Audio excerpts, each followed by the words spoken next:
Bienvenue. Écoutez, avant qu'on commence, là, il y a quelque chose de vraiment important qu'il faut que je vous partage.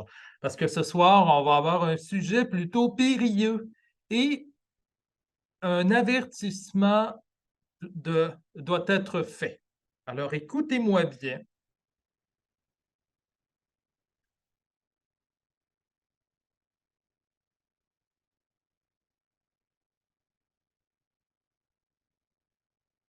Avertissement. Le programme qui suit s'adresse à un public averti. Les passages des Écritures ainsi que la prêche que vous allez entendre pourraient être qualifiés par certains esprits de complot wokiste. Nous préférons vous en avertir.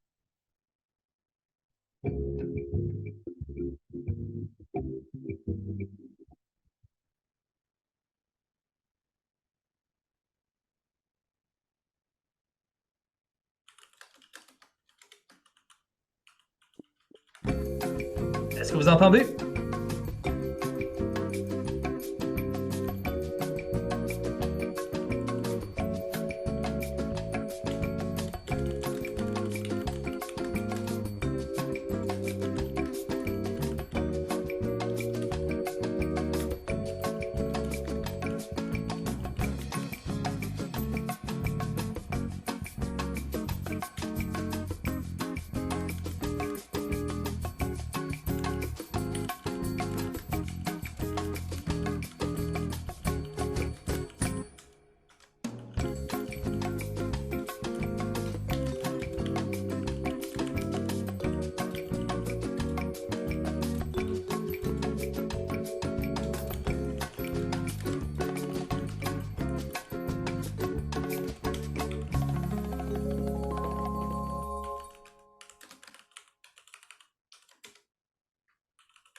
Alors, bonjour tout le monde. Ici, non pas Stéphane Vermette, mais Jean-Philippe Dubé-Goupil. Alors, je remplace notre pasteur ce soir. Comme vous avez vu, on va avoir une discussion plutôt pas piquée des verres à propos du genre, les gender studies. Quel merveilleux sujet qui fait si polémique aujourd'hui, mais qui, en toute vraisemblance, pourrait être un sujet intéressant pour nous. Vous savez, l'Église Sainte-Claire, c'est notre motto. On est ouvert, on aime aborder des nouveaux sujets. Donc, je me suis dit, eh bien, pourquoi pas? Et on va discuter plus particulièrement de l'histoire de Jacob et d'Ésaü, que vous avez déjà peut-être entendu. Alors, j'ai eu cette idée-là justement à travers la célébration de notre sœur Jessica Gauthier quelques semaines, qui avait prêché et elle nous avait présenté l'histoire de Joseph.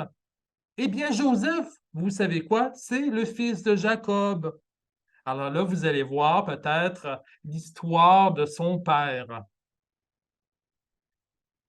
Et pour ce soir, vu qu'on va parler du genre, ben, j'aimerais ça qu'on puisse discuter un peu. On commencerait par discuter à propos d'une vidéo que je veux vous présenter et qui va vous démontrer, dans le fond, une réalité qui, sans être propre d'aujourd'hui, qui commence à faire un bout de chemin. Vous allez écouter un reportage français qui parle des stages de masculinité. Comment redevenir un homme dans un monde émasculé? Alors, dans le fond, on va regarder ça ensemble, puis ensuite, on va avoir une discussion là-dessus. Je vais quand même rondement parce qu'on va avoir une très longue lecture tantôt. Donc, on y va.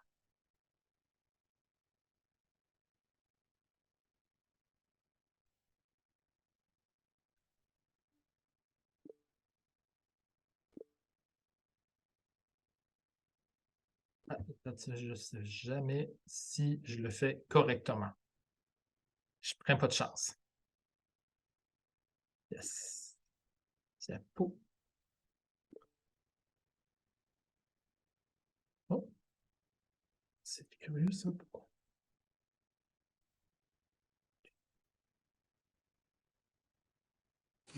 Le dossier de cette édition, faut-il réaffirmer la masculinité? La question peut sembler artificielle.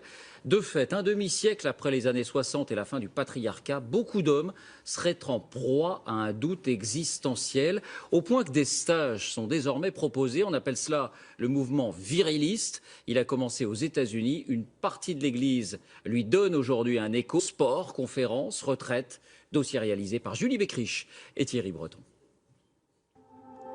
Des hommes, exclusivement des hommes, réunis pendant 4 jours autour d'un thème, la masculinité. Ils sont plus de 300, fervents catholiques, tous traversés par une question existentielle. Qu'est-ce qu'être un homme aujourd'hui? Qu'est-ce que la société attend d'eux? Beaucoup de mes amis disent, voilà, être un homme, c'est être fort, c'est s'affirmer, voilà, c'est... Et moi, je me reconnais pas tout le temps là-dessus. Et donc, je suis venu voir ce que c'est être un homme. Aujourd'hui, les pères sont plus présents avec leurs enfants, sont plus soutenants avec leur épouse, partagent plus les tâches ménagères. Et je pense que pour l'homme, aujourd'hui, c'est pas évident de s'y retrouver. On attend beaucoup d'un homme. On lui demande d'être viril mais doux. Et aujourd'hui, il faut se positionner par rapport à ça, sans être viril, sans être macho. Doux, sans être mou. Pour les organisateurs, être un homme, c'est être viril. Et pour les encourager à affirmer leur virilité, ils ont prévu des épreuves sportives où l'on montre ses muscles. Ici, il faut pousser cette voiture le plus vite possible.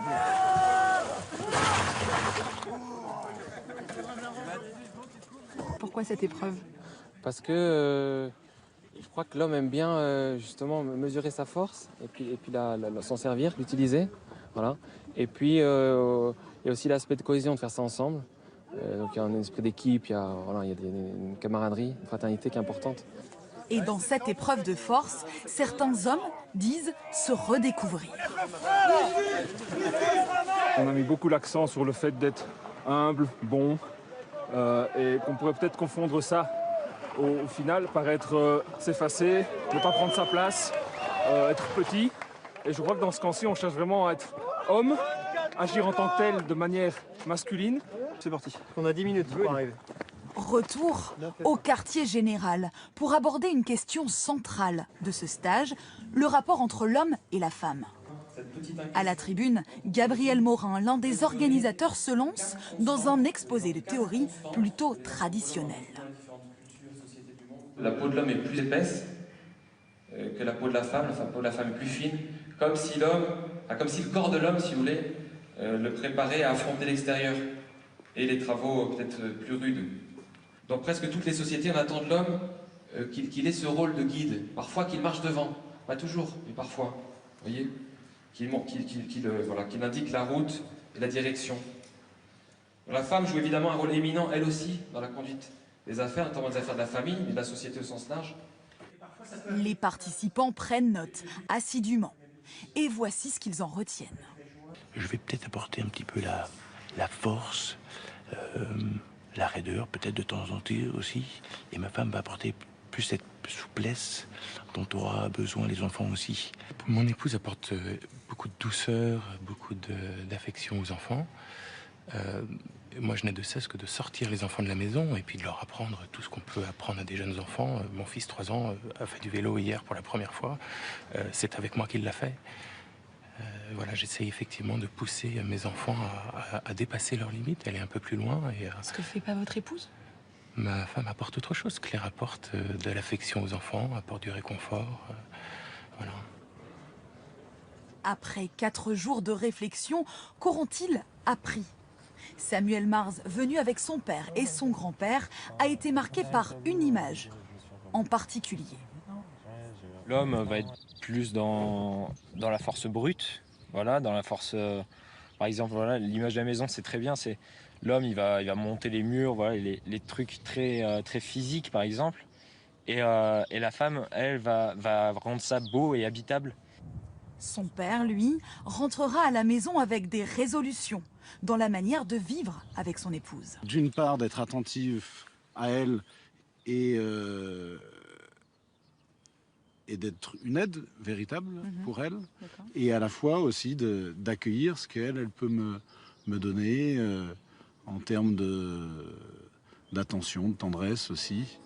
Ces retraites catholiques à la recherche de la masculinité rencontrent un succès grandissant depuis 4 ans.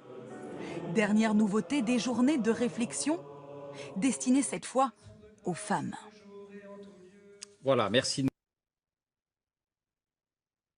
Alors, pour notre moment de discussion, j'aimerais qu'on parle un peu de ce documentaire-là qui parfois soulève des questions intéressantes, mais qui a peut-être une drôle de vibe. En tout cas, selon vous, qu'est-ce que la masculinité et qu'est-ce que la féminité? Donc, j'ouvre le sujet plus largement. Donc, c'est à vous de vous exprimer, puis moi, je vous écoute, puis je sens qu'on pourrait avoir une grosse discussion ici. Donc, allons-y. Est-ce quelqu'un qui veut se lancer en premier? Michel, hein? J'aurais commencé par un gros « je le sais pas ». En Hmm. ce sens que, dans le fond, à part, mettons, certaines différences biologiques ou physiologiques, mais qui sont malgré tout mineures. Bon, oui, la femme peut accoucher, ce qui n'est pas le cas de l'homme.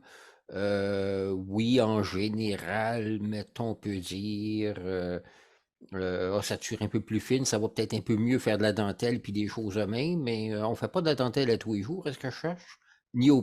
Ni de façon figurée, ni au sens strict du terme. Puis, bon, en théorie, l'homme est plus fort, mais encore là, c'est pas tous les jours qu'on déménage les frigidaires du 3e étage. Loin de là.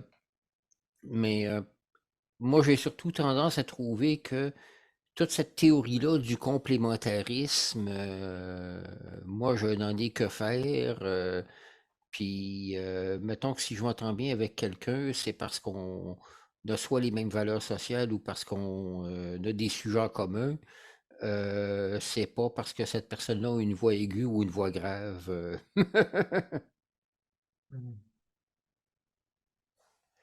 Puis, oui, il m'est déjà arrivé à un moment donné, il y a longtemps, d'avoir une église qui était peut-être intéressante, mais que, justement, j'ai pas fait long feu là parce qu'il y avait un petit peu, tu sais, il y a des activités d'hommes puis des activités de femmes.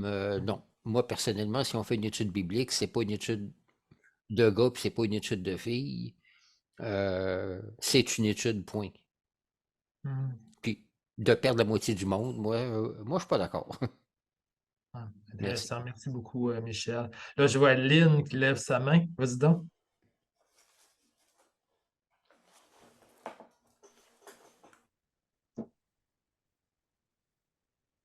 Je ne veux pas me fâcher à soir.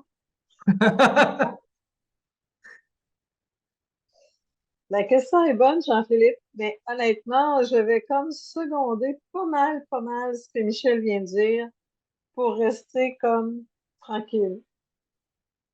C'est bon? Pour l'instant, là, c'est parce que oui, la question est bonne, mais je trouve il y a trop de lieux qui sont sensibles, qui sont fragiles pour que je m'exprime là-dessus, parce que c'est ça. Mais dans l'ensemble, ce que dit Michel, ça me fait beaucoup merci. Merci beaucoup, Lynn. Oui, je voulais vraiment aborder ce sujet-là parce que je le trouvais intéressant, puis il y a rapport avec le sujet des Écritures qu'on va lire aujourd'hui.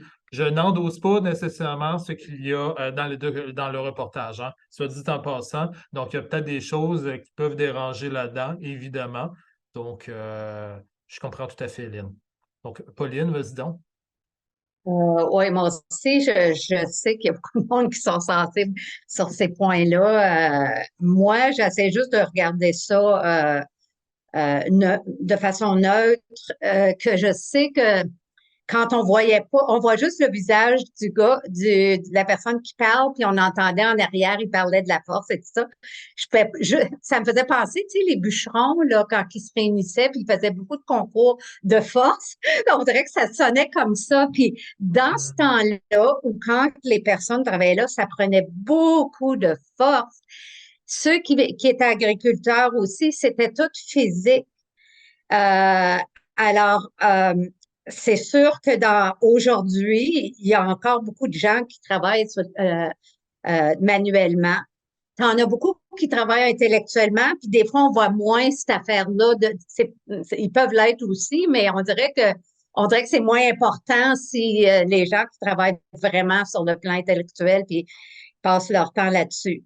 Moi, ce que je vois, un peu comme il a dit, qu'il y a beaucoup de choses complémentaires, que ce soit entre l'homme et la femme, ou entre ceux qui sont intellectuels, manuels, tout ça. Il y a beaucoup de choses qui se complémentent.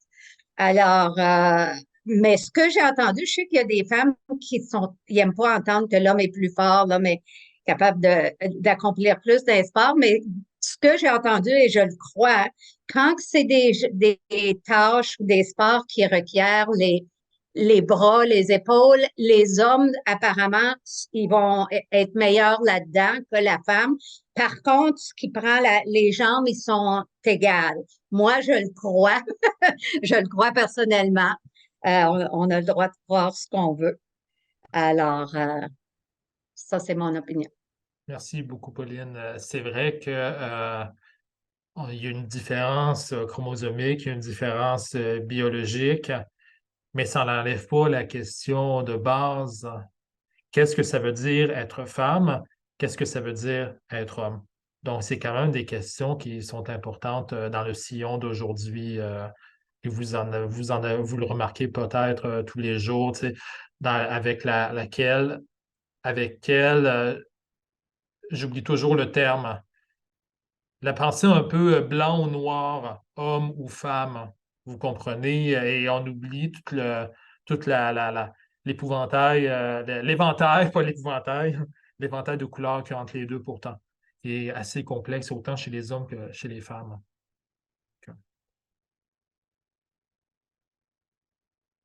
Mais en même temps, là, tu amènes peut-être une autre question qui n'était pas tout à fait la même, là, mais ça donne quoi ou ça fait quoi? En sens que c'est pas parce que, je ne sais pas, je lance un exemple, c'est pas parce que quelqu'un aime faire la cuisine qu'automatiquement, oups, c'est un critère féminin ou parce que quelqu'un aime, je ne sais pas, courir des marathons, oups, c'est un critère masculin. Au contraire, ça ne l'est pas plus ou pas moins, d'après moi, en tout cas. Vas-y donc, Lynn. Parce que là, tu as posé une autre question, Jean-Philippe, qui est c'est quoi homme, c'est quoi femme? Oh, c'est plus la masculinité, la féminité. Oh, oh, oh, c'est différent, OK? Puis, je te dirais, comparons ça aux églises, justement, quand il n'y avait pas, avant l'événement LGBTQ, c'était plus facile de définir un homme puis une femme. Là, maintenant, je suis assez mêlée moi-même. J'évite de faire j'évite. Je sais ce que moi je suis, mais j'évite de le faire pour les autres, de dire qui ils sont. Puis c'est comme, tu sais, quand l'Église, elle nous disait tout quoi faire, puis c'était le ciel, c'était là, puis l'enfer, c'était là, c'était facile. Là, c'est peut-être moins facile. Les frontières sont floues. C'est insécurisant, mettons, pour certaines personnes. C'est tout à fait légitime, je dirais. Est-ce qu'il y a quelqu'un d'autre qui voudrait ajouter un petit quelque chose?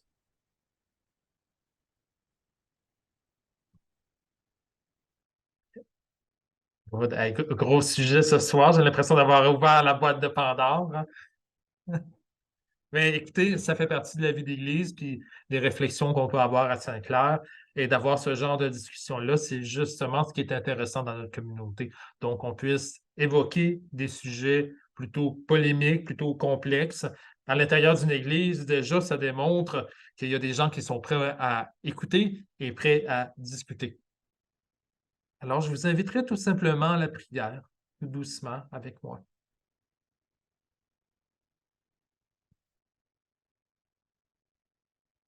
Seigneur, toi qui es le Dieu de la grâce, nous te remercions pour la beauté d'une création aussi diverse que la nôtre.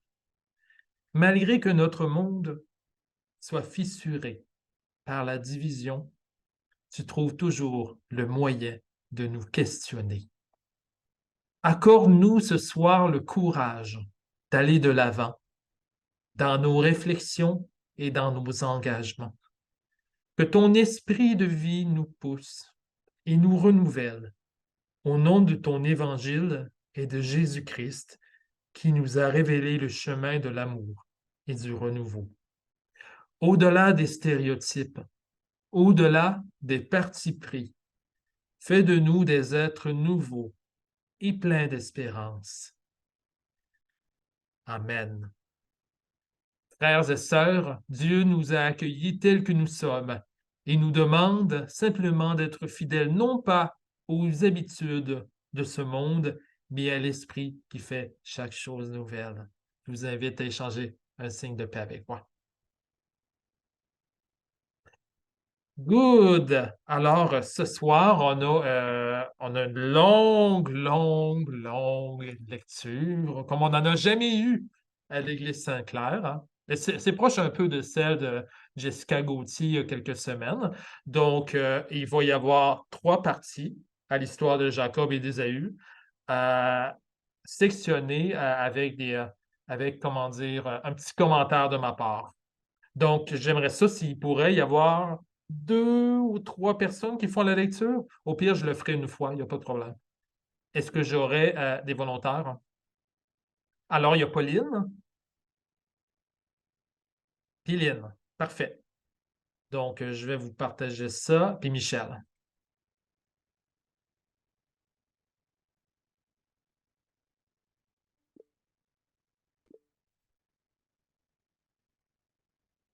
Donc, Pauline, vas-y en premier.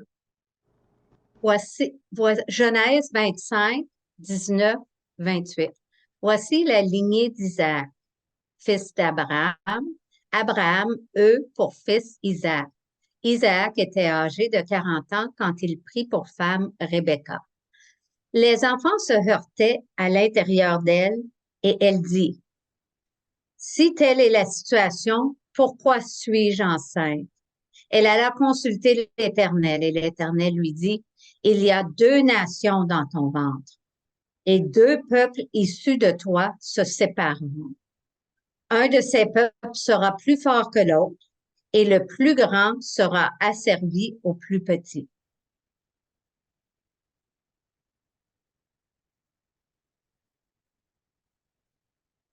Tu peux continuer, Pauline. Oh, je vois pas rien d'autre à ce qu'il y a. Ah. Ouais, je sais pas s'il faut que moi je suis au bout de la carte. En gros, c'est que la fenêtre que tu montres, c'est la fenêtre, c'est pas la fenêtre de présentation, c'est la fenêtre où tu as, mettons, la série de diapositives, la fenêtre où tu bâtis le PowerPoint ou le LibreOffice. C'est bizarre. Est-ce que là, vous le voyez? Là, on te voit toi.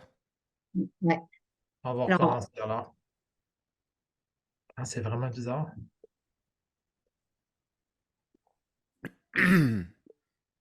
Est-ce que vous voyez la diapositive, le moment où Rebecca? Oui.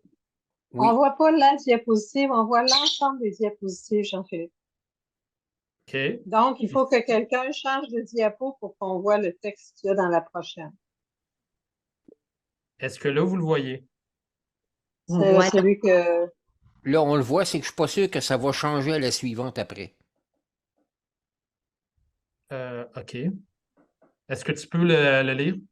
Oui, tu veux que je continue? Oui. Le moment où Rebecca devait accoucher arriva. Et voici qu'il y avait des jumeaux dans son ventre. Le premier sortit roux et tout couvert de poils, comme un manteau. On l'appela Ésaü. Ensuite sortit son frère, dont la main tenait le talon d'Ésaü. On l'appela Jacob.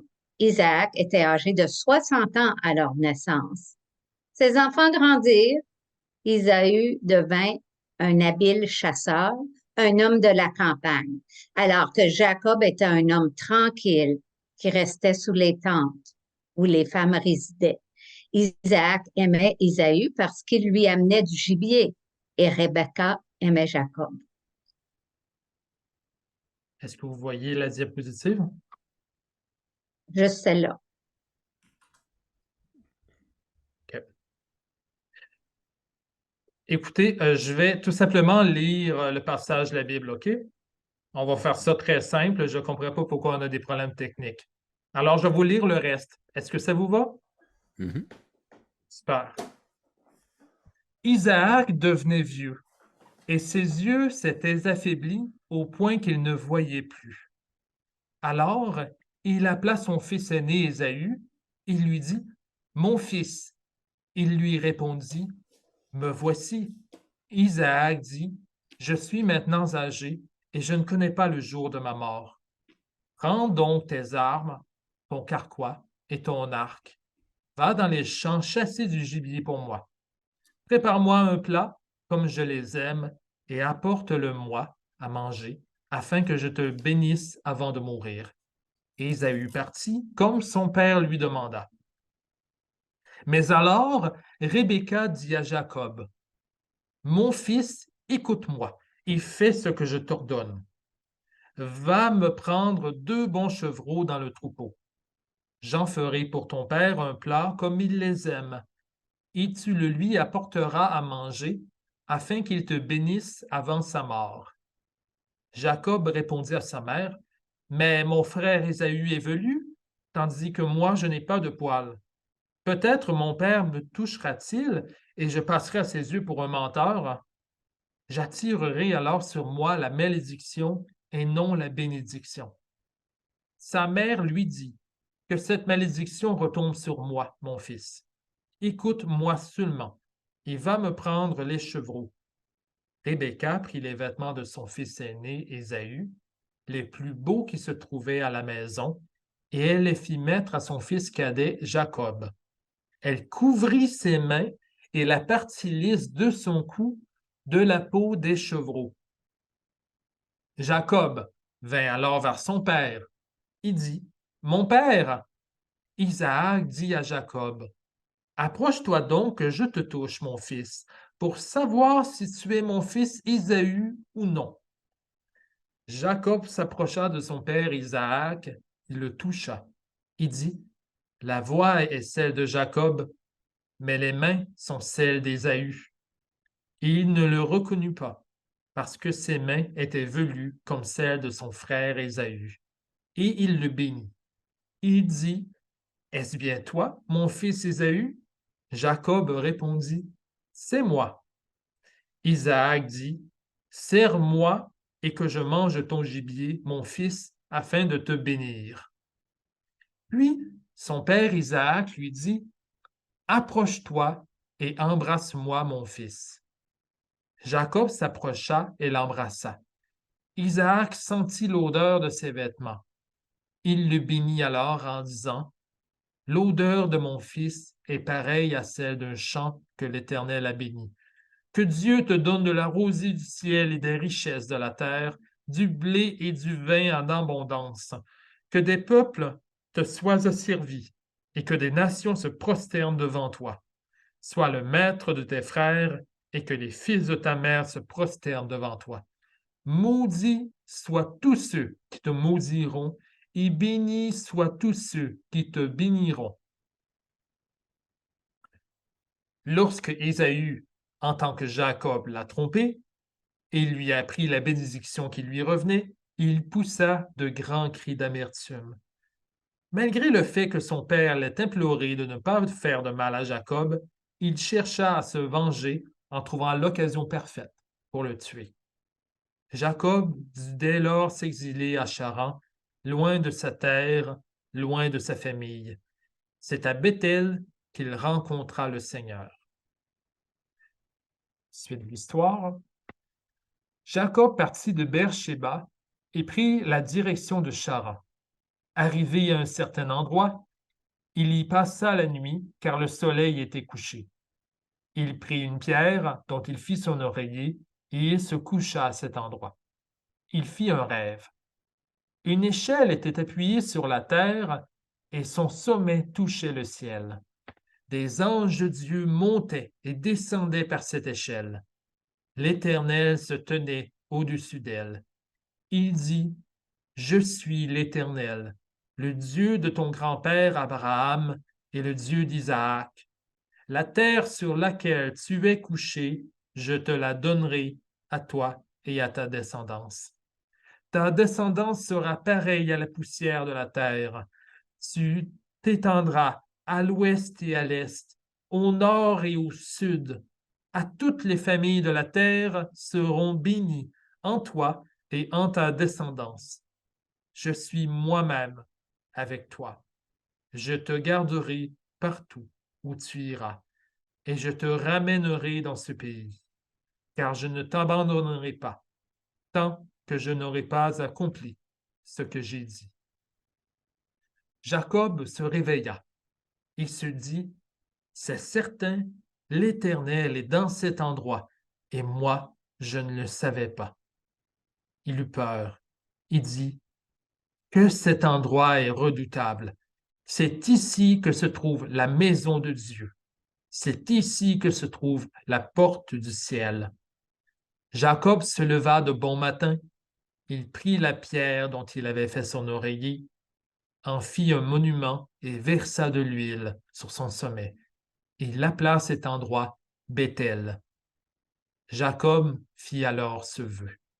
Si Dieu est avec moi et me garde pendant mon voyage, s'il me donne du pain à manger et des habits à mettre, et si je reviens dans la paix chez mon Père, alors l'Éternel sera mon Dieu. Cette pierre dont j'ai fait un monument sera la maison de Dieu, et je te le donnerai la dîme de tout ce que tu me donneras. Vous savez, malgré les codes sociaux de son clan, malgré les attentes et le bon sens de son époque, non seulement Jacob est choisi par le Seigneur, mais il sera aussi connu un peu plus tard sous le nom d'Israël. Il aura 12 enfants, dont le jeune Joseph qui, n'ayant pas grand trait de son oncle Ésaü, recevra le don des rêves et du discernement. Alors, ça conclurait notre lecture. Alors là, c'est un peu malheureux niveau technique parce qu'on va en discuter un peu de ce que vous avez retenu, de qu'est-ce qui vous accroche. J'ai un peu peur de ne pas pouvoir vous mettre le texte, mais on peut essayer tranquillement de gosser quelque chose. Alors, discutons. Est-ce qu'il y a quelque chose qui accroche votre attention, qui vous questionne, qui vous intéresse plus particulièrement dans le passage que je vous ai lu? Que je pourrais essayer de vous remettre d'ailleurs. Lynn. Ben moi, il y a toujours la bataille qu'il a faite de nuit, là, que je saisis jamais complètement, là. Je trouve ça intéressant comme épisode, mais on peut l'interpréter de toutes sortes de façons, mais c'est ça. Ça a attiré mon attention. À part aussi une autre affaire qui dit, ah non, non, il va dire je suis un menteur, mais t'es un menteur. Tu sais, au début, il dit, mais non, s'il me reconnaît, il va dire je suis menteur. Mais oui, tu parles d'un faux, toi. C'est ce que je retiens de l'histoire de Ésaü. C'est ça, hein, Ésaü? Non, Oui, Jacob. c'est Jacob, oui. Son père, c'est qui donc? Son père, c'est Isaac. Isaac. Non, c'est vrai? Non, celui-là, Israël, celui qui va devenir Israël. Oui, c'est Jacob. Ça, c'est Jacob, c'est ça, OK. Oui. Voilà. C'est lui qui est menteur, c'est lui qui n'a pas de poète, c'est lui que c'est le frère d'Ésaü, qui est toujours avec sa mère. Isaac, OK. Ouais. Ouais. C'est quelque chose, hein? Ouais. C'est une histoire très intéressante quand on dit aussi, dans son ventre, ça se battait, les deux se battaient, deux nations différentes. C'est intéressant. Celui qui a écrit ça, là. Intéressant. C'était quoi? Ça aurait été quoi quelle était l'intention de l'auteur en mettant d'un côté Jacob et de l'autre côté Ésaü, qui ont des traits complètement différents? Alors, Pauline. Disons que je connais pas grand-chose des deux, sauf que l'épisode là, que Jacob il était capable d'aller mentir à son père parce que Rebecca lui a demandé.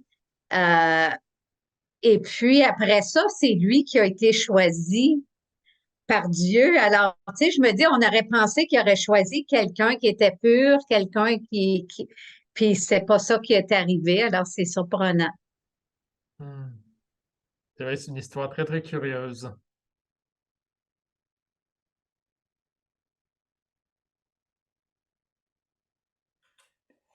Ben, j'ai Michel? effectivement de la difficulté à voir la morale de cette histoire pour reprendre une fable très connue. Tu sais, quand on regarde des paraboles, par exemple, des fois on la comprend pas toujours, mais il y a une morale en quelque part. Là, je dirais, c'est peut-être une exposition de tout ce qui va le mal dans le monde, quasiment. Ben, pas tout, mais en tout cas une partie. Les chicanes de famille, la jalousie, pourquoi... qu'est-ce que ça y donne à Isaac ou à sa femme, disons, euh, de favoriser un plutôt que l'autre? On le sait pas, mais en tout cas, il y a une passe pour dire on va tromper papa. Puis, je ne sais pas si ces deux-là s'étaient entendus d'avance pour dire on partage 50-50 ou on partage d'autres façons. On va présenter ça à papa. Qu'est-ce que papa aurait dit? Hmm. Mais je vais lancer la question. Alors, c'est vrai que la tromperie de Jacob et sa mère n'est pas fameuse, mais en même temps, est-ce que c'était deux frères jumeaux en passant?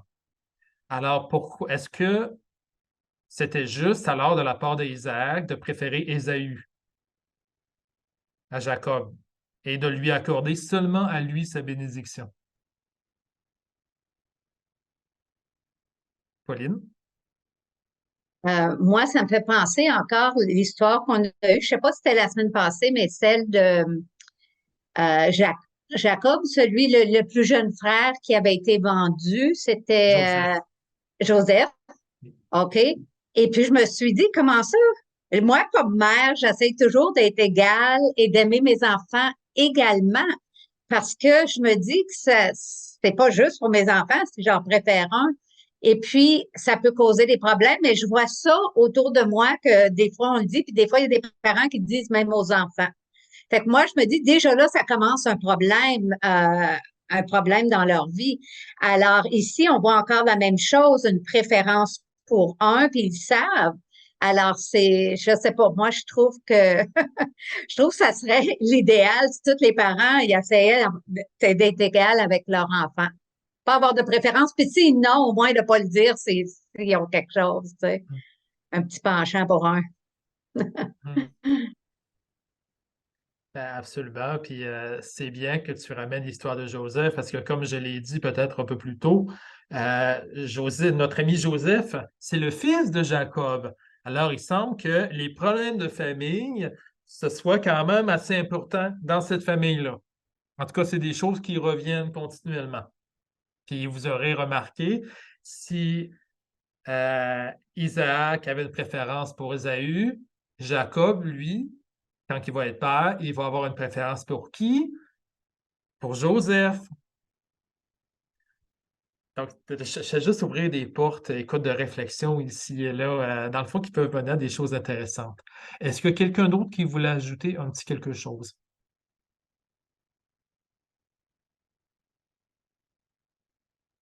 Lynn? Mais il faut pas oublier que c'est, oui, peut-être qu'il préférait parce qu'il sentait le gibier et tout ça, là, puis que ça lui plaisait davantage, mais c'était l'aîné. Même si c'est des jumeaux, c'est lui qui est sorti en premier. Puis, je sais pas si c'est toi qui poses la question ou quelqu'un d'autre, là, mais le droit d'aînesse, c'est vraiment le droit d'aînesse, c'est pour les aînés. Et la bénédiction, elle allait à celui qui avait ce droit-là. C'est pour ça, même s'il il avait préféré son premier, là, Ésaü, mais si ça avait été l'autre qui avait été le premier, probablement que c'est l'autre qui aurait eu la bénédiction, sans Hmm. frauder parce que ça fait partie de la tradition, là, tu sais. Mhm. Puis, c'est ça.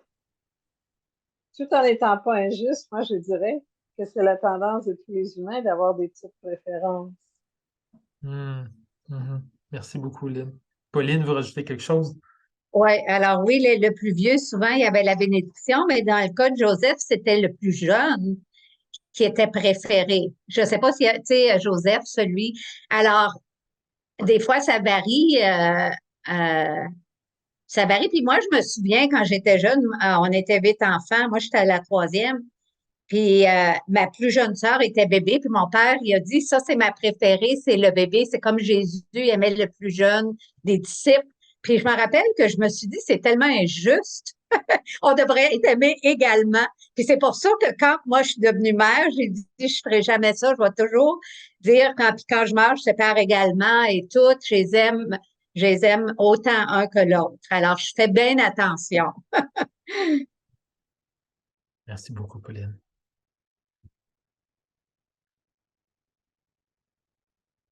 En fait, c'est qu'il faut distinguer, Pauline, entre, mettons, des préférences, peut-être par des goûts, je ne sais pas, moi, un tel aime le même genre de musique que moi, ou puis des choses de même, ça, je pense, c'est naturel, mais ça ne veut pas dire, effectivement, qu'on lui donne tout l'héritage ou qu'on dit aux autres, je t'aime pas parce que vous écoutez du jazz, ou alors que moi, je voudrais du classique, mettons, ou peut-être le contraire. Merci beaucoup, Michel. Écoutez, c'est vraiment une belle discussion qu'on a eue. Je rajouterais, j'ai proposé un thème, puis c'est correct, on n'a pas été du tout dans ce sens-là. Il n'y a aucun problème. Moi, dans mon cas, la réflexion que je voudrais vous amener par rapport au texte, c'est, premièrement, j'aimerais vous dire que il faut bien dire que j'ai joué la carte un peu provocatrice en choisissant un sujet aussi polémique à notre époque, mais aussi en ne spécifiant pas exactement où est-ce que je voulais en venir dès le départ. Si vous avez lu plusieurs journaux, que ce soit au Québec, en France ou aux États-Unis, vous n'êtes certainement pas sans être familier à la crise que vivent les milieux, disons, plus à droite par rapport aux changements sociaux. Vous l'avez sûrement entendu, notre monde est envahi par les woke, c'est la théorie du genre. Certains sont en réaction au changement de paradigme par rapport au genre. Et surtout, à ce qui a trait à la masculinité et la féminité. Trop souvent, on peut entendre que nous vivons dans un monde et une époque où les hommes sont émasculés. Mais est-ce bien une réalité propre à notre époque? Un problème du 21e siècle? Ben, moi, dans mon cas, j'ose croire que non, car aucun texte de la Bible, mis à part le Lévitique, ne met autant d'emphase sur la question de la masculinité de ses personnages que dans ces passages qu'on vient tout juste de lire. Les traits virils d'Ésaü sont tellement exagérés qu'on ne peut pas passer à côté de la question, où l'auteur voulant bien nous communiquer un message. Comme on l'a vu, Jacob est dans une situation assez délicate, surtout dans une époque où est-ce que l'on vit sous la réalité des clans et des attentes des autres. On le sait, même les Écritures nous attestent que Jacob n'est pas fait pour être chef. Preuve en est cette étrange naissance où il sort de sa mère en tenant le talon de son frère.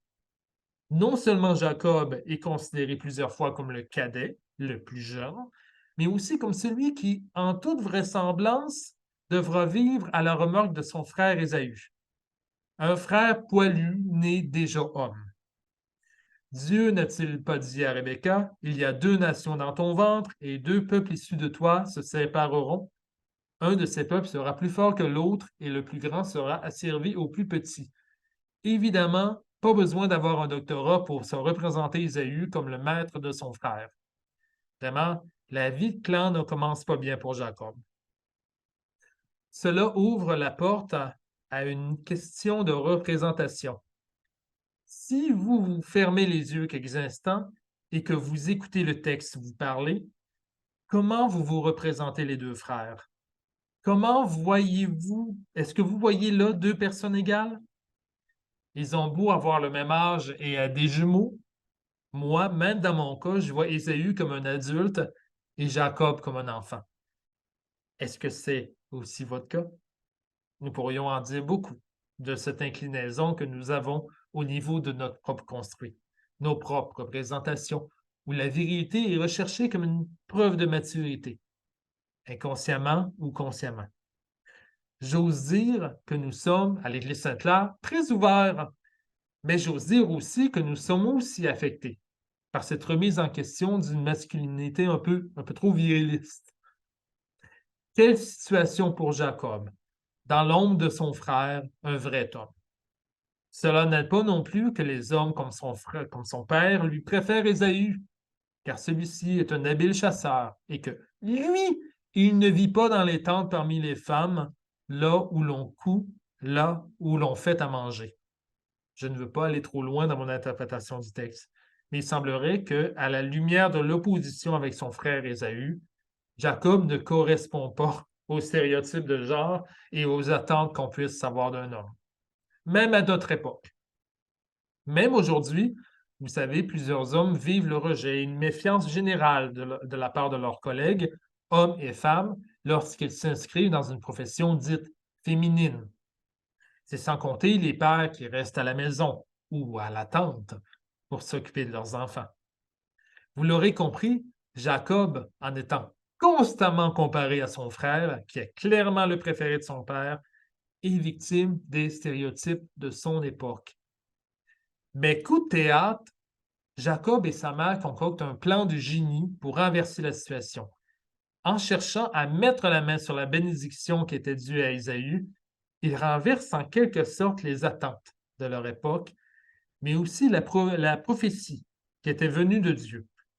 Jacob et surtout sa mère refusent l'ascendance d'Ésaü et le pouvoir patriarcal sur eux. Le stratagème est assez éloquent. Jacob est recouvert de poils de chevreau et porte les vêtements de son frère. Isaac, devenu aveugle, n'y voit que du feu. J'aimerais cependant attirer votre attention sur quelques aspects, quelques détails pertinents de cette rencontre entre Jacob et son père.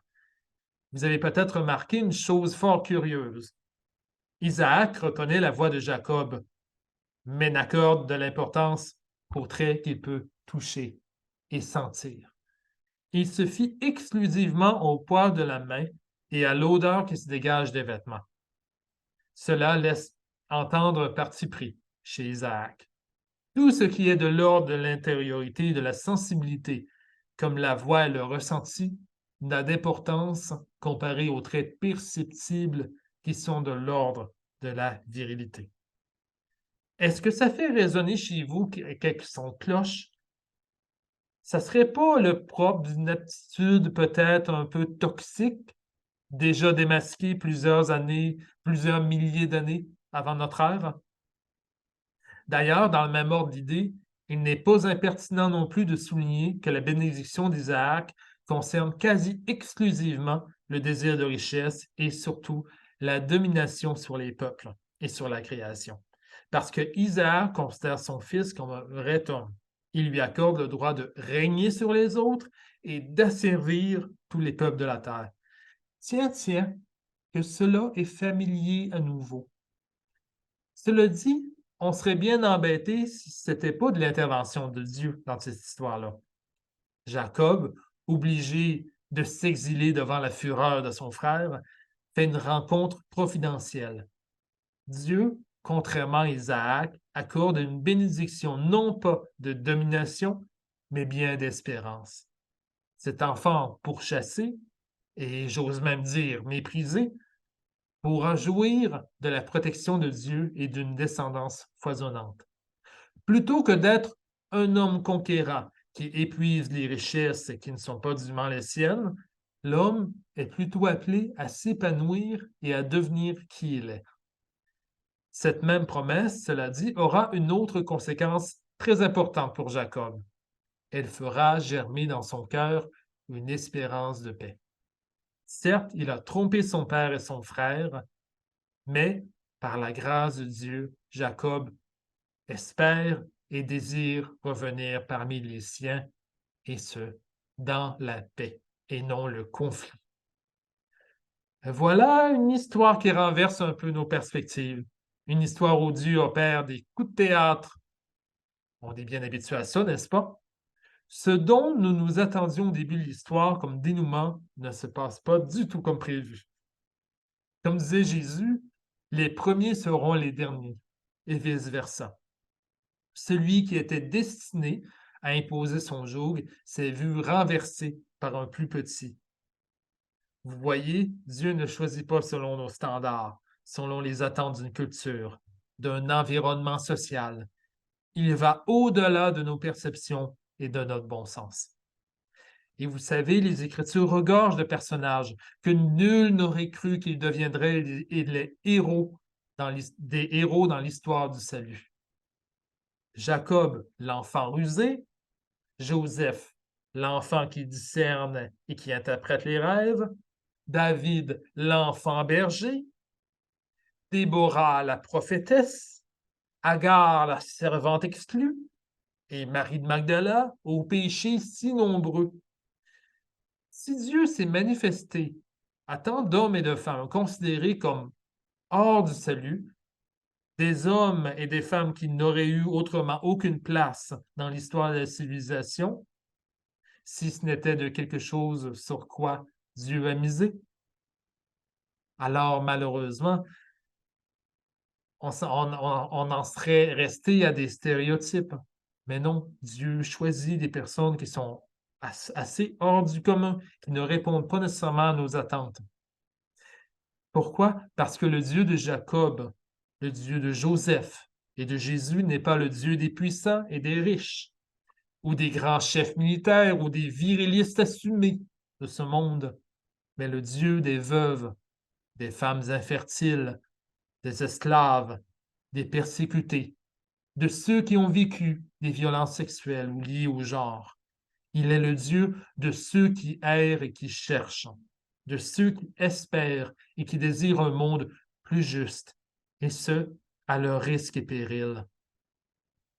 Ce que nous pouvons retenir de cette histoire est fort simple et complexe à la fois. On peut ne pas être d'accord avec les agissements de Rebecca et de Jacob. On peut être choqué d'une telle manigance, mais on ne peut qu'être heureux en voyant un Dieu qui va au-delà des apparences et dont la grâce est accordée à tous et à toutes. Un Dieu qui va au-delà des construits sociaux, un Dieu qui va même au-delà de ce que l'on peut écrire de lui. Frères et sœurs, qui aurait cru que le Dieu des Écritures serait un Dieu aussi woke? Un Dieu qui nous invite sans cesse à nous réinventer et à aller au-delà de nos habitudes. La bénédiction de Jacob devrait nous éveiller au changement. Laissons-nous transformer par l'Esprit qui souffle où il veut. Bien sûr, nous pouvons vivre une crise sur la définition de la masculinité et de la féminité ou de ce qu'est être un homme ou une femme. C'est legit. Cependant, une telle crise fait partie de l'aventure. Elle fait partie de l'action de Dieu dans ce monde. N'ayons crainte et avançons. Gardons notre regard et notre esprit ouverts sur de nouvelles réalités, de nouvelles définitions qui puissent nous faire épanouir pour que nous puissions être qui nous sommes, comme Dieu le veut, comme Jacob. Amen.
Alors, on serait rendu au moment où est-ce on prie Dieu pour, en fond, lui demander de nous accompagner chaque jour de nos vies, puis les personnes aussi qu'on apprécie. Est-ce que vous avez des intentions de prière?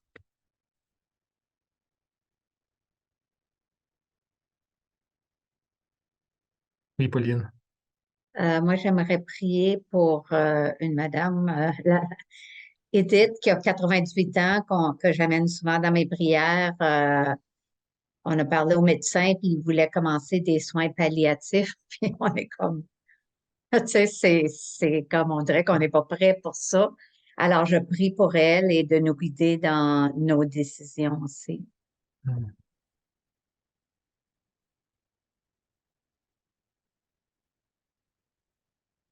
Oui, quelqu'un d'autre? Oui, je vais continuer pardon, je vais continuer de prier pour ma mère, pour aussi Marie-Claire, Sandrine, euh, de façon plus sociétale, si je peux dire. On a les jeunes qui retournent à l'école dans cette semaine ou la semaine prochaine, selon le cas.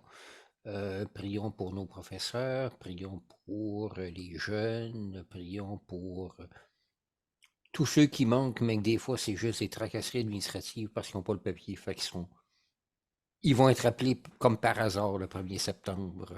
Et prions pour les autres classes aussi, où là, c'est vrai qu'il en manque du monde.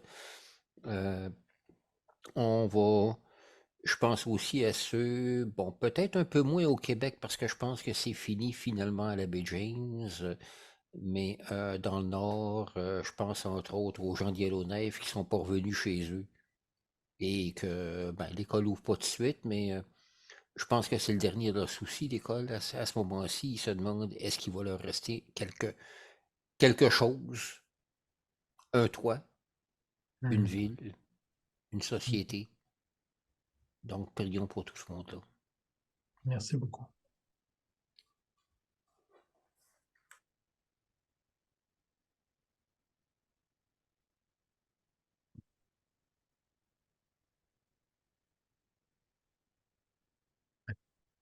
Alors, je vous invite à la prière. Seigneur, nous nous rassemblons aujourd'hui dans cette communauté en ligne afin de prier les uns pour les autres. Toi qui es le Dieu de la grâce, et toi qui accompagnas Isaac, Jacob et Ésaü dans leur parcours de vie respectifs, tu nous invites à aller au-delà des apparences et de nos préjugés. Trop de personnes encore aujourd'hui souffrent d'être différents et de ne pas appartenir aux standards de leur époque. Nous sommes les premiers à dire que nous vivons dans une société ouverte, mais les premiers aussi à retomber dans nos vieilles habitudes. Des habitudes de méfiance pour ce qui est différent. Protège tous ceux qui vivent de la discrimination pour leur habillement, pour leur manière de s'exprimer. Tout comme Jésus nous l'a rapporté dans l'Évangile, nous sommes, au final, au-delà du masculin et du féminin. Fais-nous sortir de nos pensées trop tranchées, trop noires ou blanches, et fais-nous aimer les couleurs, ou du moins, inspire-nous la charité d'accueillir avec respect, sans prétendre pouvoir comprendre ce que l'autre vit. Nous pensons aussi aux familles déchirées, que ce soit par la guerre ou la violence. Nous pensons aussi à ceux qui ont été victimes des différents désastres naturels. On pense aux feux de forêt, on pense aux tsunamis, on pense aux changements climatiques qui viennent bouleverser l'état de notre monde. Nous te demandons d'établir un monde de paix, Seigneur. Nous sommes tes outils.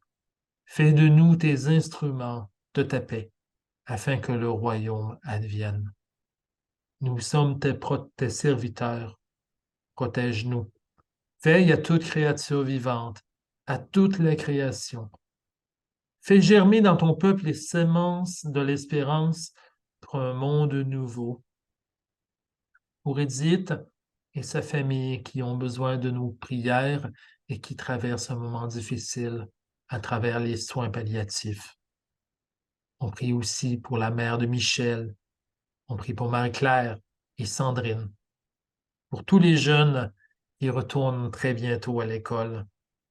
Mais aussi pour tous les enseignants, tout le corps professoral, ainsi que tous ceux qui gravitent autour des élèves. Ceux-ci manquent souvent de ressources et ils travaillent beaucoup pour accompagner nos jeunes. Seigneur, occupe-toi bien, comme tu le fais déjà, de ton peuple qui t'aime et qui cherche à te servir du mieux de ses capacités. Amen. Et je vous invite à prier avec moi, tout comme Jésus nous l'a enseigné. Notre Père qui es aux cieux, que ton nom soit sanctifié, que ton règne vienne, que ta volonté soit faite sur la terre comme au ciel. Donne-nous aujourd'hui notre pain de ce jour, et pardonne-nous nos offenses, qu'on nous pardonnons aussi à ceux et à celles qui nous ont offensés. Et ne nous laisse pas entrer en tentation, mais délivre-nous du mal. Car c'est à toi qu'appartiennent le règne, la puissance et la gloire, au siècle des siècles. Amen. Mes très chers amis, nous n'étions pas un grand groupe ce soir, c'est plutôt hors du commun, mais je vous remercie d'avoir été là pour la célébration que j'ai organisée. Merci beaucoup d'avoir participé malgré tous les problèmes techniques. Alors, je vous donne ma bénédiction. Ce n'est peut-être pas celle d'Isaac, mais au nom du Dieu de toute grâce, au nom de Dieu que l'on sert tous les jours du mieux qu'on peut, que vous puissiez vivre dans la paix et devenir des instruments de justice, des hommes et des femmes qui changent la vie des autres, qui n'ont pas peur d'aller de l'avant, de remettre en question, de grandir, de faire tout ce que l'on peut pour créer un monde plus juste. Frères et sœurs, allez dans la paix, dans la joie et dans l'espérance. Amen. Merci beaucoup.